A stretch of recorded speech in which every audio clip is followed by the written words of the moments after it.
Thank you for having me. Today, as she mentioned already, we are going to talk about one of the biggest spam botnets that we've seen on our cloud. This one specifically deals with selling some sort of drug. Uh, I'm Koby. I work at Imperva as a security researcher. I used to work as a developer and as a pen tester in the past.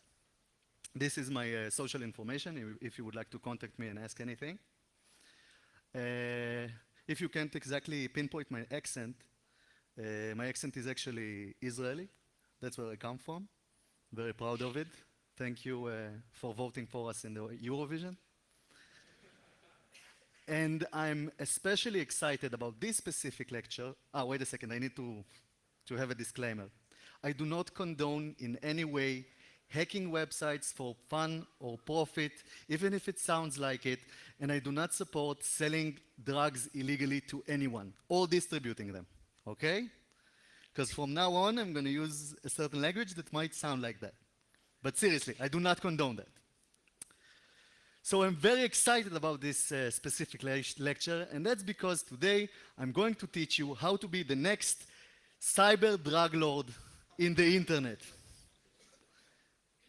So you ask me, Koby, how do I become this cyber drug lord? How do I become this next Pablo Escobar of the cyberspace? First of all, you want to choose the drug you're selling.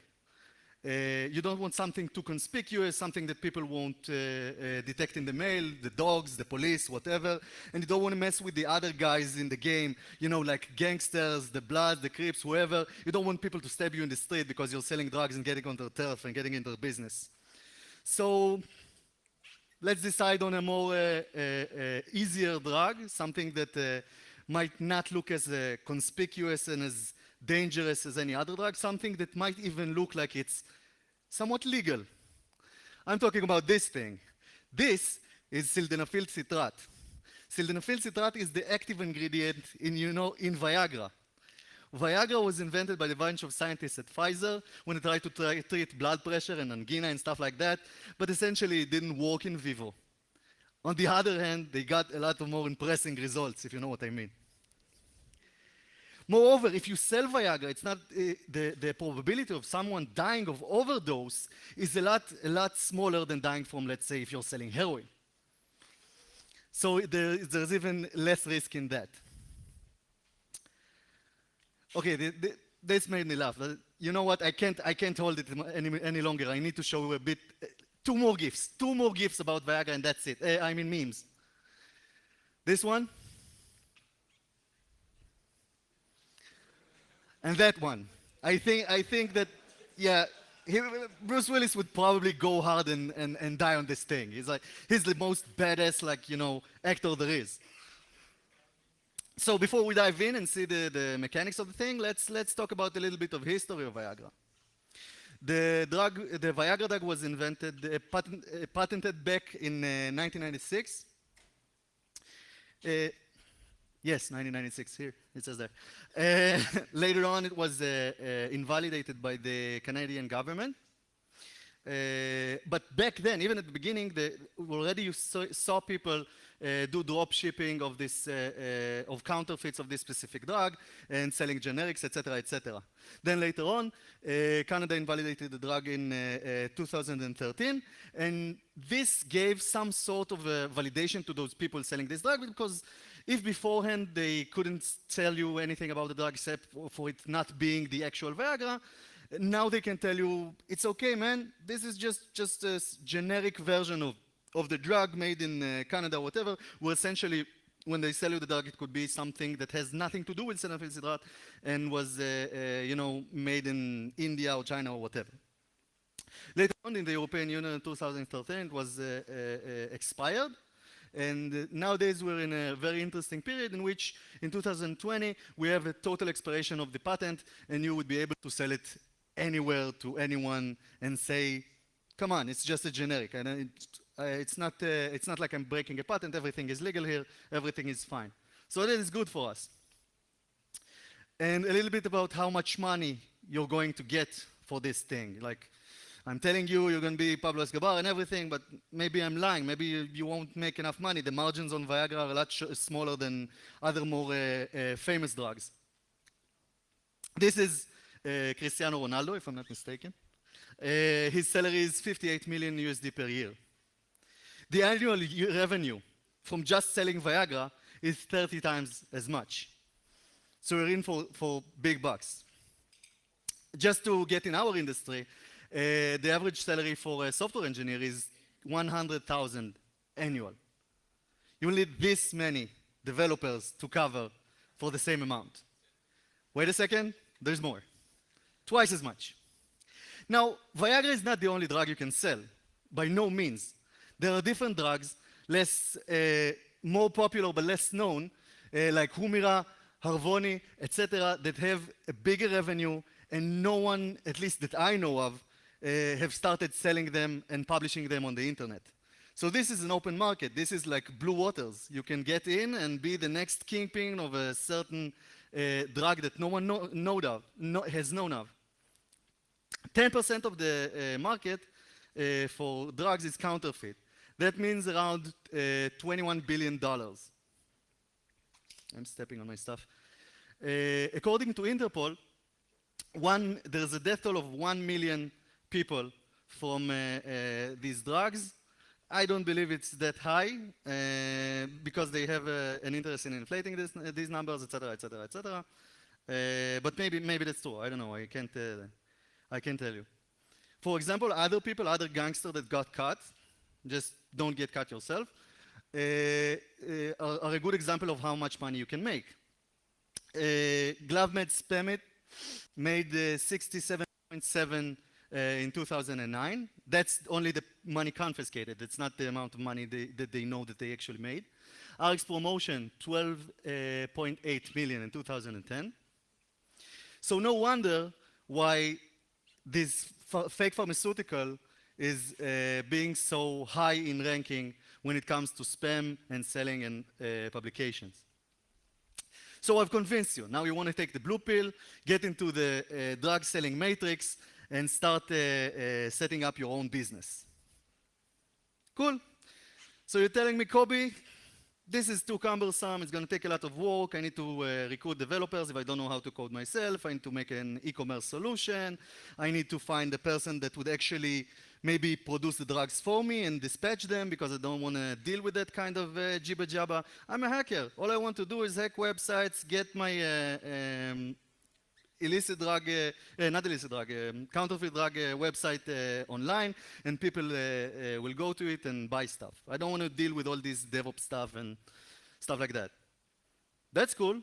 We have guys that offer exactly that. You get all the bells and whistles. You get CSS, HTML, JavaScript, everything inside, back office, and you even get a deal from a counterfeit drug provider that will help you dropship this stuff to your customers.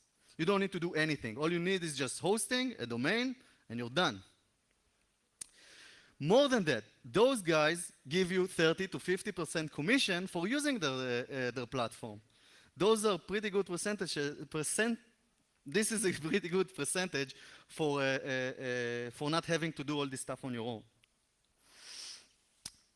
Even more than that, those guys promise absolute anonymity. So you can be like the next Dread Pirate Roberts and not care about anything without even using the darknet. Those guys are taking care of you. If you think those guys are legit, this line kind of takes care of that as well. They say most of our traffic comes from email dispatches. What is that exactly? Email dispatches is just a fancy name for spam. So they know exactly what they're doing. If you want templates, you get templates. This, for example, if you want to go to and publish for the Canadian guys, you have a Canadian Pharmacy. If you want, you have United Pharmacy. As you can see, the guy from United Pharmacy is a lot happier than the one from Canadian Pharmacy because he has a head full of hair, I know. If you want to send to the American crowd, you have CVS Pharmacy. To the Indian guys, you have Indian Pharmacy. And my favorite, the international version, one that sells to everyone and tells them exactly what they are going to buy. Erection pack. And there's more and more and more, and you can just simply get all those templates, choose whatever, and get it up and running. But after you got your e-commerce solution and you got your provider and supplier and you can do drop shipping, you still need to get people into your business. You need to get them hooked. You need the conversion. You need people to come to your site. How do you do that? You have two ways of doing that. One way is, of course, spam. Everybody knows spam. The second one is SEO, search engine optimization. That's a way in which you get your ranking up in Google to the first page, and that way people know about you and they go there. I forgot about other search engines, probably because they don't matter. Now, in SEO, you have two variants. You can choose black hat or you can use white hat SEO. Now, I know what you're thinking. I'm setting up a shady business. It's going to be down in like a week or two, maybe 2 months. I don't have time for white hat SEO. It's costly, it takes time, all those backlinks, all that effort, there's a money trail. Let's choose the black hat version. So what's exactly black hat SEO? I'll show you an example. This is, for example, a black hat SEO campaign that we've seen. Bunch of bots tried at least to attack our infrastructure. They sent a user agent with an fun SQL injection in which this specifically is MS SQL. It bypasses all the system tables, not to corrupt the database, and goes to the other tables. And every 10 records, you can see according to the, how do you activate the laser? You see according to the modulo, that every 10 records it gets in the database. We are assuming that they do that to get into a more stealthy mode, so they won't get detected. And you can see the backlink here to the site selling the drugs, and thyroxine, the drug itself, and some other drugs as well. And those guys, they've effectively won, and they got the result 4th on Google on the first page. One of the indicators that we're talking about, either a bad programmer or a black hat SEO, is that you can see some HTML syntax. Nobody does it anymore. That's a total fuck up. And that's it. Now, for the spam variant, we also want to get email dispatches. Why just go for one solution when we can have it all? So for spam, you will need a domain to send people to. You can't simply give them an IP of your e-commerce solution. It would look legit. They will right ahead, will see your IP and will say, okay, cool. I'm not going to put my credit card here. Then you will need email lists to this. You need your victims. You need the people you're sending your spam to. Your customers. Email lists are easy to come by. You can go to Pastebin. You can go to Reddit. You can go to eZines from 2000 and something, and even find one of my old emails. And just send your spam ahead and have your fun. If you don't want that and you want a more legit mail list, you can actually go to sites that will sell it for pretty cheap. Next, you need email dispatching servers. It could be correct SMTP, correct IMAP, or maybe just a website that supports SendMail. Behind the scene, you don't care how it does it. You just fire up your PHP that uses the SendMail, and that's it. So, our guys decided to choose the latter option, which is using web servers that support SendMail. The lazy way is the best way. And set up a web shell called the WSO. It's pretty famous, detected by a lot of people, but still you can get the source code on GitHub. You don't need to develop anything, and yet it has a lot of cool bells and whistles that you can use. Okay? You even have like directory management, shell, PHP evaluation, etc., etc. So the payload that is sent to WSO shell looks like this.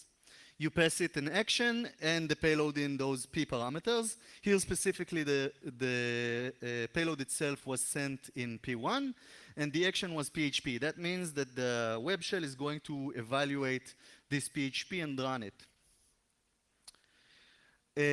This translates translates to this code, and eventually it's dropped as a new custom backdoor on the web server that will be used for the actual email dispatch. What it does essentially is it gets a post request with key and value. It takes the value. It base64 decodes, then base64 decodes, then base64 decodes, then base64 decodes, then base64 decodes, then base64 decodes, then you. Base64 decodes again. The value. Splits it using the pipe. And base64 decodes it 3 more times and puts it in 4 different variables. These variables, as you can see by their names, are actually the email itself, the whom to send to, etc., etc., and then the mail goes and gets to a victim, unsuspecting victim that will eventually buy our Viagra or any other drug. We have nicknamed this specific backdoor as Matryoshka, which is a mix of 2 words. Matryoshka, which is a Russian doll that is inside the doll, that's inside the doll, that's inside the doll, and base64. You can probably understand why. There is a tiny caveat in using that much base64 encoding. If you use randomness not to be detected by evil researchers and security engineers, you wouldn't want your payloads to look the same in any way. You wouldn't want to have any string that is exactly the same between different payloads, that there will be an indicator of compromise that someone can use to detect you. And the issue with using base64 encoding that much is that you can actually overdose on this thing. Those guys try to harden their payload to make it undetectable by randomizing everything and using base64 encode many times. It looked at the beginning as a good way of obfuscation. But what essentially they did is they created a certain fixed prefix that allowed to use it as a signature to find all of the payloads sent on our cloud. So how does base64 encoding work? Why did it happen? What essentially happens in base64 is that you take a string, any binary string, and you split it into groups of 6 bits each. Those 6 bits in turn are translated into a number, 0 to 63, I think. The number is looked up in a lookup table in which there are only printable characters, A to Z, big and small, 0 to 9, plus, slash, and equal sign used for padding when needed. And then you get a fully ASCII printable string, no matter what the input was, that you can transfer on almost any media without encoding issues. But hackers usually use it to obfuscate their payload. Let's say if you're looking for eval or you're looking for anything automatically, base64 will take care of it because it's hard to detect. Even if you're looking for base64, the only good approach to find it automatically is by using some sort of statistical analysis. It never works perfectly. So in base64, there is one special character, capital letter V. Capital letter V in ASCII is 01010110. And in base64, it's 010101. That means that every time you base64 encode V, you get the same prefix, V, capital V again.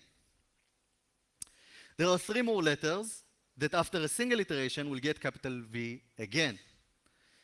And more letters that in 2 iterations will get to capital V again. You can catch my drift. After a certain period of time, you get all the ASCII characters draining into a single prefix. We've created a proof of concept in Python, not very sophisticated, that takes all the ASCII characters, 0 to 255, and encodes them base64 to see how many hops maximum you need for printable ASCII characters or non-printable ASCII characters to get to this capital V. And we found out that it's between 4 and 5 iterations. And those guys went overboard. It was more than that. Same goes because of the way it's constructed, the offset of the bits. For the next letter, it's lowercase m. Then it's 0, etc., etc., etc. And with the excess amount of encodings, they actually gave us this present and told us exactly how all of their payloads are going to, what all of their payloads are going to start with. So don't do that if you're going to be a kingpin. You're going to get caught. By the way, anyone from the Ukrainian mafia here? Okay. Because I don't want to get shot. Okay, next. So let's check out what else we need. Now, nowadays, there are a lot of spam filters and ways in which we are going to get blocked if we're going to send those emails. So we need to find an original way to bypass that.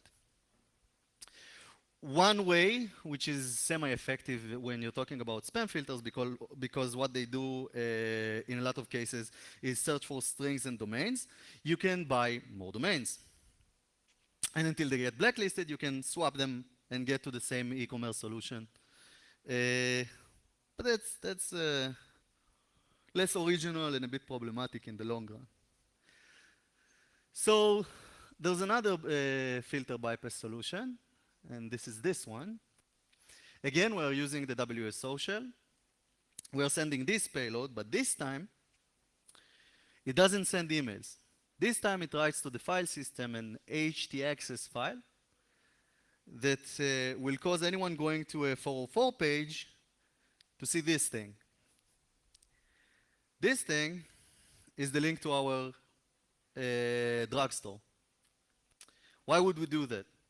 Because when you get the email, what you will get essentially is a legit domain that we just hacked, a whitelisted domain, but you will go to an error page that will redirect you to a blacklisted domain. So you have like another hop in the way, and that way the guys won't catch you. So how does our final infrastructure looks like? We have those hexed websites that have the Matryoshka that sends the emails to the victim. The victim is then redirected to a 404 page on another legit site that got hacked. And then finally it gets redirected to our drugstore. That's a win.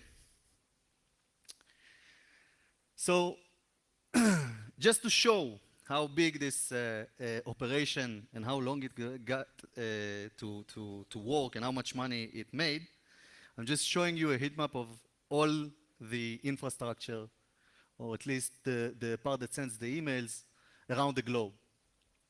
That's a very, very nice DevOps endeavor. Those are a lot of boxes for a spam botnet. And the funny thing is, though, those guys were pretending to be Canadian pharmacy. Why are they not in Canada? Most of the stuff is like in Russia, Malaysia, stuff like that. Usually when we look at botnets, it's not like that. The spread is pretty even.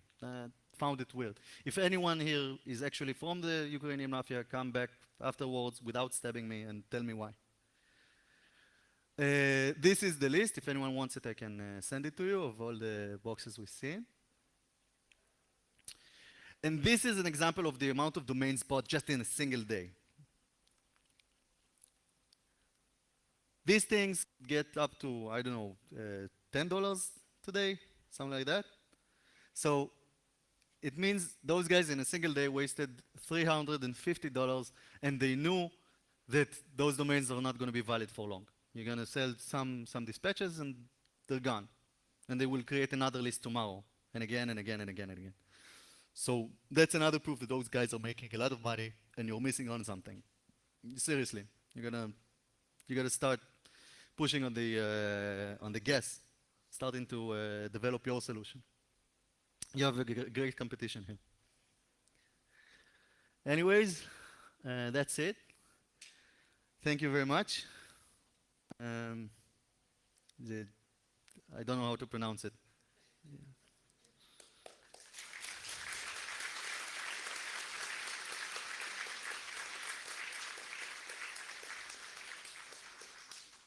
Do we have time for questions?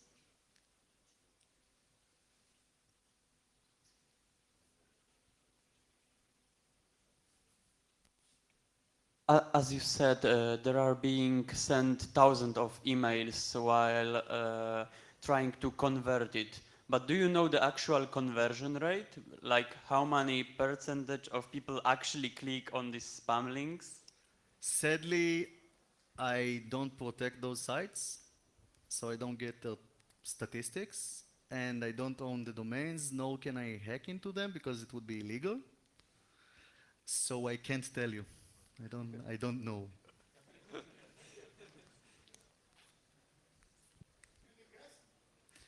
I guess they have a decent amount of conversion because you see the numbers in the rates. You see that they make millions. So probably the conversion rate is pretty high. Maybe their counterfeit drugs work. I don't know. Anyone cares to try? No? Any other questions? Someone? Okay. So that's it.